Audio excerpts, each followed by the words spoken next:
Hi, okay, so this video is English. I will talk in English. I don't know why, because 99% of my public is Portuguese, but it's like 5 a.m. in the morning. I can't sleep. I have a lot of energy right now, so I just talk about like how Brazil became a narco state, okay? Yeah, if you don't know, Brazilian people suffer from a disease called socialist state, and the state of Brazil, the union, right? They are mixed with the cartels and the gangs of Brazil. So we have PCC, we have CV, like First Command of Capital and Red Command. Okay, these two factions of Brazil, most importantly, the PCC, they have a lot of they buy a lot of people in the Congress, so they have a lot of money, and this money they use to buy like lawyers, they used to buy like politicians, and over time you grow your power into the state, right? So it's not only that, but because you have the power of the state, but you also have the power of the culture. When gringos come to Brazil, what they think about Brazil? They think like, oh, soccer, oh, big ass, girls with big ass, like bikinis and like favelas. Why is that? Because this is the image that the narco traffickers, the bandits, the factions wants to leave to everyone. They want to create this culture to everyone. Brazil is not like that, okay? Brazil is only like that in Rio de Janeiro and São Paulo, most in Rio de Janeiro, okay? If you go to a public school in Brazil, what you have? You have a lot of uh, people, a lot of teenagers that know at least one person, at least one friend that is involved with traffic, involved with gangs, okay, with factions. And this is normal for them. Every day you have someone killed, every day you have someone robbed in Brazil. Not in Brazil, of course, in Brazil every day you have someone killed and robbed because it's a big country. But what I'm saying is, it's normal for them, you know. People from Rio de Janeiro, they act like it's normal to get bullet shots. Every day you listen to bullet shots. If you are closer to the favelas, you listen it almost every day. Okay, it's like a war zone. It's really a war zone. You can search online. You have a lot of videos that of people laying in the ground in the middle of the transit because they are getting shots overhead, and then they cannot move. If they put their heads up, they got shot and die. You know. So you have the factions controlling the culture with funk, like everybody knows funk, everybody knows Anitta, everybody knows, like, I don't know, other. But I'm not saying that Anitta is involved with traffic. I'm saying that you have a lot of this culture of funk traffic to the not traffic. It's a right word, traffic. It's really close to the factions. Okay, funk is really close to the factions because it's plays in the favelas, in the body funks, in the funk body funk, yeah, for this. And this is really bad actually, because over time you create this culture of socialism, of liking bandits, of liking drugs, liking to be a drug dealer and shit like that, you know. It's really sad actually. And that's why people are moving out from these states like Rio de Janeiro, São Paulo, and the northeast, That's right, not west, northeast. Yeah, northeast part of Brazil, because factions like dominated everything there. In Bahia, I think that's in Bahia, you have like factions owning entire neighborhoods, you know. So you cannot have a home. Like I'll give you an example.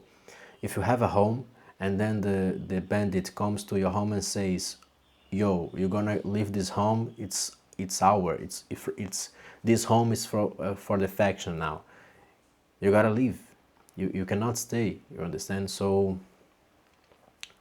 is this bad in like the northeast part of Brazil. So they are coming to the south, you know. They are coming to places like Santa Catarina, Paraná, Rio Grande do Sul.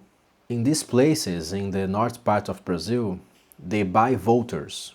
The politicians buy the voters with like government auxiliary programs, you know, so Bolsa Familia and other programs that auxiliate the homeless, the poor, yeah, etc. But of course, this works as a way to buy people to vote for you, you know, for the socialists.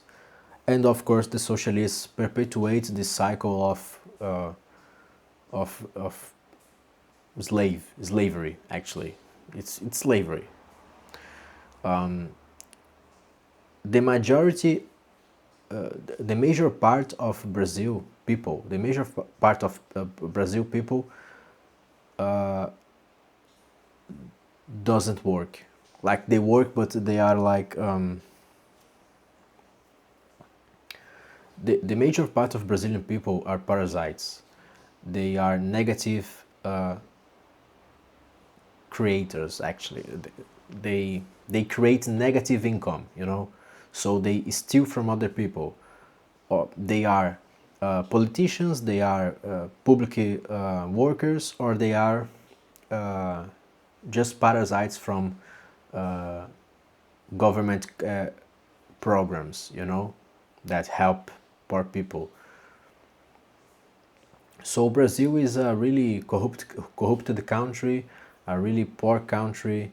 Well, it's not actually poor, but the people are poor because everything goes to the government.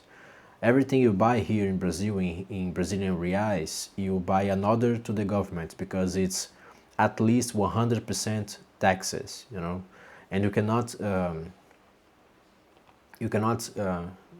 not pay these taxes because they are taxes in the product itself. So taxa de consumo, né? Taxes of, I don't know, consume taxes, I don't know. It's really bad actually.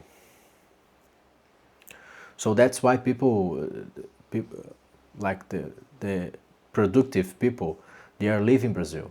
They are going to Paraguay, they are going to the Europe, they are creating another citizenships across the world, you know. What we have today, it's a anarcho state. The definition is anarcho state. You cannot have, you don't have the freedom to speak what you want, because if you speak something wrong about any politician, you'll be prosecuted and like put in jail, you know. We have a famous person in Bitcoin in Brazil called Daniel Fraga. Daniel Fraga was a person that was in Bitcoin many years ago. He bought a lot of Bitcoin. He was famous in Brazil in this bubble of Bitcoin because he talked against the state. He recorded guards, he recorded politicians doing shit things. He recorded the trash in the neighborhood, and everything, things like that, you know. And one day, Daniel Fraga received a letter from the government saying that he was called to. He was receiving a lawsuit, you know, a lawsuit from the government, you know. So he just cheered the lawsuit. But another day, poli- uh, officers, law officers, come to his house and say that he was like being persecuted. So again, he talked back to the officers, in a demeanor ways. So he was a legend for that because the officers trying to harass him, and he doesn't give a fuck. He just like, I fuck you, like. So of course he got his bank accounts frozen, but this is the catch because Daniel Fraga, of course, was a Bitcoiner, and he buy everything into Bitcoin. So when the state froze his accounts, he didn't have anything. So he's a legend for that. He had only like three or four reais, Brazilian reais. This is like $1 actually, something like that. We have another case of a person that did the same thing called Monarch. Monarch. It was it still is, was a YouTuber. So he was one of the biggest Minecraft YouTubers, gamer YouTubers from Brazil. Monarch created a channel on YouTube and started talking videos, etc. But one day, many years, he created a podcast, like 2022, something like that. He created a podcast. And one of these podcasts, he said that free speech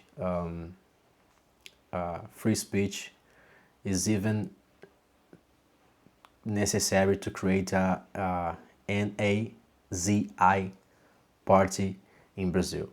And because of that, he got a lot of trouble in his life.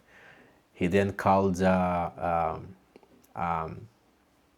politician, a high politician in Brazil, fat, because he was in fact fat.